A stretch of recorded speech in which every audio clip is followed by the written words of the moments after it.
Then mag-jujunbi tayo, prepare tayo ng kanin para bukas. 1,900, 800, 800 gram. 1,900 is yung ano, kumi, bigas.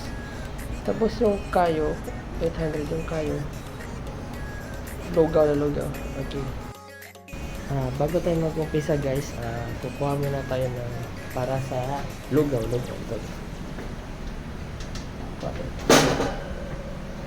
Ito gagamitin natin. Yes, tapos sa bigas tayo sa ito. Kukunin muna natin. Kasi 5 kilos na mga ganito, 5 kilos na. Start na natin. Tapos sunod ito. Ayan. Paro mo. Ito yung guys, kilo ba? Kilohan. Sila sa kilohan din. Sa kilohan. Ayan.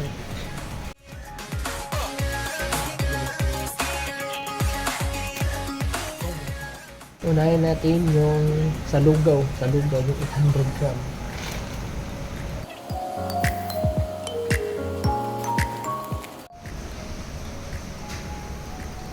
Yes, ready na natin pang ukay.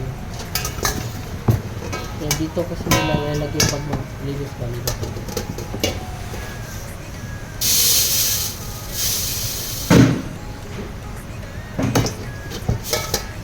Ready na.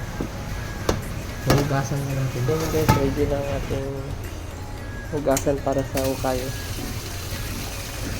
Pulido kasi sila mag-ano dito.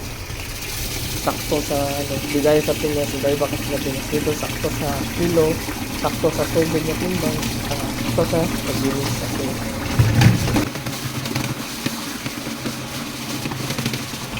Dalawang linis ko to.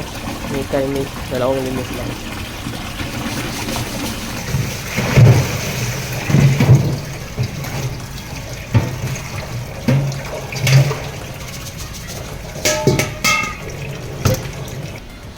Ito ilagay natin ito.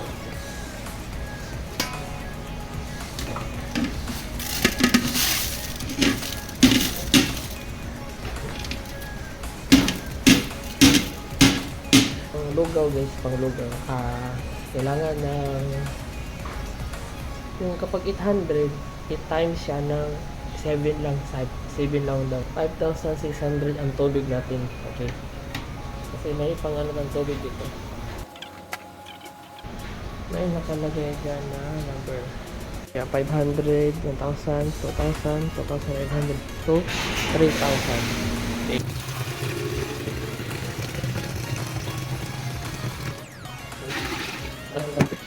Kasi dito sa Japan guys, dapat ano siya, sakto ba? Hindi gaya sa Pinas, ano lang, tansya-tansyahan lang, magagawa lang. Ito sakto siguro to, ganun. Pero dito kasi hindi ba yun? Bawal yan ito guys.